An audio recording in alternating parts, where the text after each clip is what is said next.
নমস্কার, your internet school চ্যানেলে তোমাদের সকলকে স্বাগত। তো আজকে আমরা তোমাদের ক্লাস 9 এর দ্বিতীয় পর্যায়ক্রমিক মূল্যায়নের রায় ও মার্টিন কোশ্চেন ব্যাংক অনুসারে মডেল সেট 2 এর প্রশ্নগুলোর সমাধান করব। তো দেরি না করে চলো ভিডিওটা শুরু করা যাক। প্রথমে আছে একে সঠিক উত্তরটি বেছে নিয়ে লেখো যে কোনো সাতটি। একেরটা বলেছে আমার ব্যামো হয় না, বক্তার মতে তার ব্যামো হয় না। সঠিক অপশন হচ্ছে অপশন গ, সর্বদা ভিজে গায়ে থাকলেও। পরে একের দিয়ে বলেছে একবার বেরুলে আর ভিতরে যায় না, কি বেরুলে আর ভিতরে যায় না। সঠিক অপশন হচ্ছে অপশন খ, হাতির দাঁত। পরে একের তিনে বলেছে নোটে গাছটা বুড়িয়ে ওঠে কিন্তু, সঠিক অপশন হচ্ছে অপশন ঘ, মুড়োয় না। পরে একের চারে বলেছে স্নিগ্ধ গন্ধ ঝরে, সঠিক অপশন হচ্ছে অপশন ক, রূপসীর চুলের বিন্যাস থেকে। পরে একের পাঁচে বলেছে নূতন আমদানিও বন্ধ করা যাবে না, কি আমদানি বন্ধ করা যাবে না। সঠিক অপশন হচ্ছে অপশন খ, বিদেশি শব্দ। পরে একের ছয় বলেছে ভোজন পদটি কি ধরনের বিশেষ্য, সঠিক অপশন হচ্ছে অপশন ক, ক্রিয়াবাচক। পরে একের সাথে বলেছে ক্রিয়ার কাল মোট, সঠিক অপশন হচ্ছে অপশন ক, 3 প্রকার। পরে একের আটে বলেছে করভাস কোন জাতীয় পাখির লাতিন নাম, সঠিক অপশন হচ্ছে অপশন গ, কাক। পরে দুয়ে বলেছে নিচের প্রশ্নগুলির অতি সংক্ষেপে উত্তর দাও যে কোনো 6টি। দুয়ের একে বলেছে মিসেস বুলকে স্বামীজি কি নামে সম্বোধন করতেন। উত্তরটা হচ্ছে ধীরা মাতা। দুয়ের দুয়ে বলেছে তেমনি করেই সূর্য ওঠে বলতে কবি কি বুঝিয়েছেন। দেখো উত্তর, এই প্রশ্নের উত্তরটা লিখলেই হবে। দুয়ের তিনে বলেছে আমি পাই টের, কে কি টের পান। তার উত্তরটা হবে দেখো কবি জীবনানন্দ দাশ। আর কি টের পান সেটার জন্য এই প্রশ্নের উত্তরটা লিখলে হবে। দুয়ের চারে বলেছে সিদ্ধ শব্দ কাকে বলে উদাহরণ দাও। উত্তর, এই প্রশ্নের উত্তরটার জন্য এই প্রশ্নের উত্তরটা লিখলে হবে। দুয়ের পাঁচে বলেছে শঙ্কর দর্শনের আলোচনায় কোন ভাষার ব্যবহার স্বাভাবিক হবে। দেখো উত্তর। পরে দুয়ের ছয় বলেছে মিতা তো এখনো আমাদের বাড়িতে এলো না, তোয়ের তলায় দাগ, রেখাঙ্কিত পদটির পরিচয় দাও। দেখো উত্তর, উত্তরটা হচ্ছে বাক্যালঙ্কার অব্যয়। পরে দুয়ের সাথে বলেছে অস্ট্রেলিয়ান ম্যালি ফাউলের কোন আশ্চর্য কৌশল জানা আছে। দেখো উত্তর, ওই প্রশ্নের উত্তরটার জন্য এই প্রশ্নের উত্তরটা থেকে লিখলেই হবে। এইটা লিখবে, দিয়ে লিখবে যে এই আশ্চর্য উপায়টাই ম্যালি ফাউলের জানা ছিল। পরে তিনে বলেছে নিচের যে কোনো একটি প্রশ্নের সংক্ষেপে উত্তর দাও। তিনের একে বলেছে নেভে না তার যন্ত্রণা যে দুঃখ হয় না বাসি, তার বলতে কার কথা বলা হয়েছে, উক্তিটির মাধ্যমে কবি কি বোঝাতে চেয়েছেন। তার বলতে কবি নীরেন্দ্রনাথ চক্রবর্তীর কথা বোঝানো হয়েছে। আর দ্বিতীয় প্রশ্নের উত্তরটার জন্য এই প্রশ্নের পুরো উত্তরটা লিখলেই হবে। একদম এখান থেকে এই পর্যন্ত লিখে দেবে, এই পর্যন্ত। পরে তিনের দিয়ে বলেছে জানি নাই এত স্নিগ্ধ গন্ধ ঝরে রূপসীর চুলের বিন্যাসে, রূপসীর চুলের বিন্যাসে স্নিগ্ধ গন্ধ কিভাবে ঝরে বুঝিয়ে দাও। দেখো উত্তর, এখান থেকে এই পর্যন্ত লিখবে। পরে চারে বলেছে নিচের প্রশ্নগুলির সংক্ষেপে উত্তর দাও। চারের একে বলেছে আহাম্মুখী বলে মনে করতেন, আহাম্মুখী কথার অর্থ কি, কে কি আহাম্মুখী ভাবতেন, কেন ভাবতেন। আহাম্মুখী কথার অর্থ দেখে নাও, এই দুটোর মধ্যে যে কোনো একটা লিখলেই হবে। তার উত্তরটা দেখো অতিশয় নিষ্ঠাবান ব্রাহ্মণ পণ্ডিত হরপ্রসাদ। আর কি সেটা হচ্ছে এইটা আরবি ফার্সি শব্দে বিরুদ্ধে জিহাদ ঘোষণা করা আহাম্মুখী বলে মনে করতেন। নম্বর প্রশ্নের উত্তরটার জন্য এখান থেকে এই পর্যন্ত লিখবে। পরে চারের একের অথবায় বলেছে তুমি ঠিক সেইরূপ নারী যাকে আজ প্রয়োজন, তুমি কে উদ্দিষ্ট নারী সম্পর্কে বক্তার মনোভাব কেমন। দেখো উত্তর, এই প্রশ্নের উত্তরগুলো তোমরা এই প্রশ্নের উত্তরটা থেকে পাবে। তুমি কে তার উত্তরটা হচ্ছে এখান থেকে এই পর্যন্ত। তোমাদের যে দ্বিতীয় প্রশ্নটা আছে তার উত্তরটা হচ্ছে এই প্রশ্নের উত্তরটা লিখলে হবে এখান থেকে এই পর্যন্ত।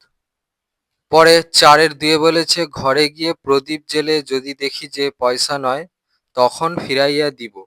বক্তাকে এই উক্তির মাধ্যমে বক্তার চরিত্রের কোন দিকটি প্রতিফলিত হয়েছে। বক্তা হচ্ছে রাধারানী, রয়াকার ধয়াকার রয়াকার মূর্ধন্যয় দীর্ঘই।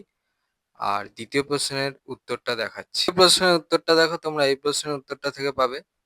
এখান থেকে এই পর্যন্ত লিখবে।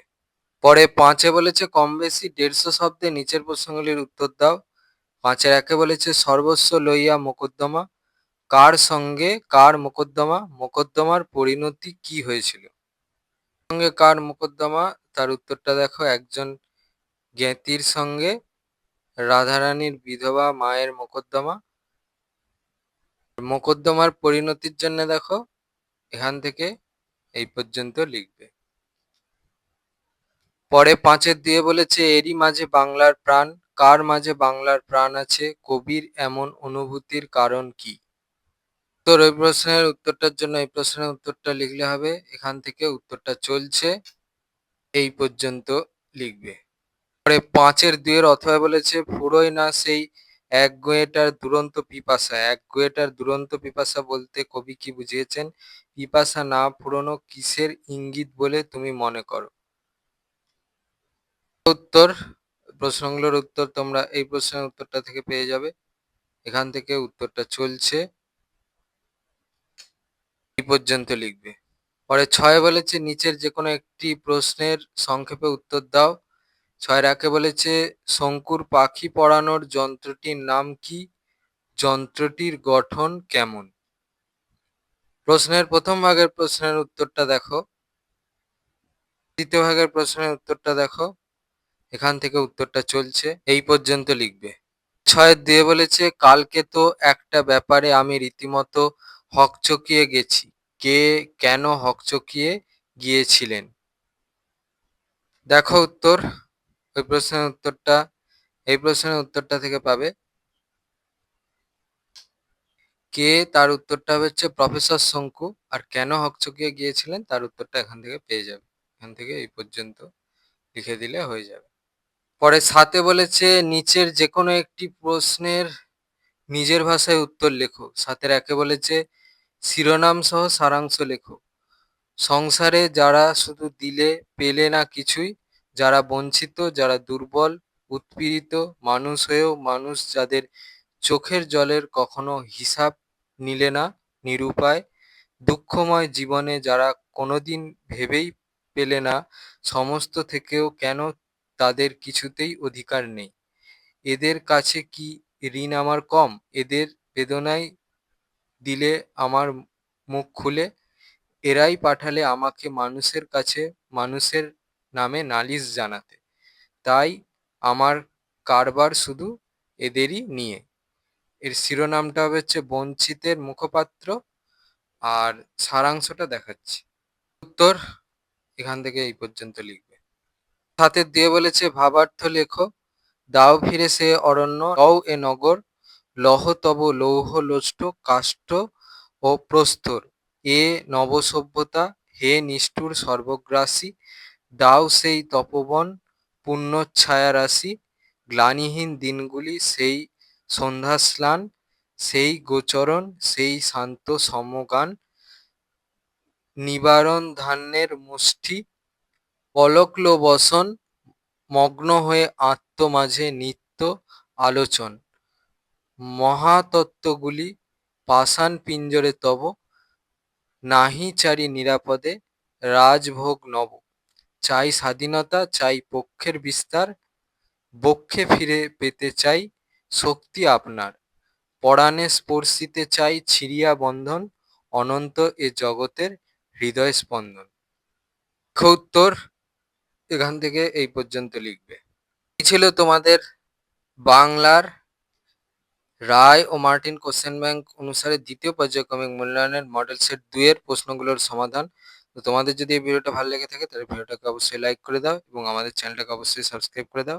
এই ধরনের ভিডিও নোটিফিকেশন জলদি পেতে হলে আমাদের চ্যানেলকে সাবস্ক্রাইব করার পাশাপাশি পাশে থাকা বেল আইকনে গিয়ে অবশ্যই ক্লিক করে দাও, যাতে করে ভিডিও আপলোড হওয়ার সাথে সাথেই তোমরা তার নোটিফিকেশন পেয়ে যাও। আর দেখবে ভিডিও ডিসক্রিপশনে আমাদের টেলিগ্রাম এবং হোয়াটসঅ্যাপ গ্রুপের লিঙ্ক দেওয়া আছে, সেখানে তোমরা জলদি জয়েন করে যাও, যাতে করে সাজেশনের পিডিএফ গুলো তোমরা কালেকশন করে নিতে পারো। তো আজকের মতো ভিডিওটা এই পর্যন্তই, দেখা হচ্ছে পরবর্তী ভিডিওতে।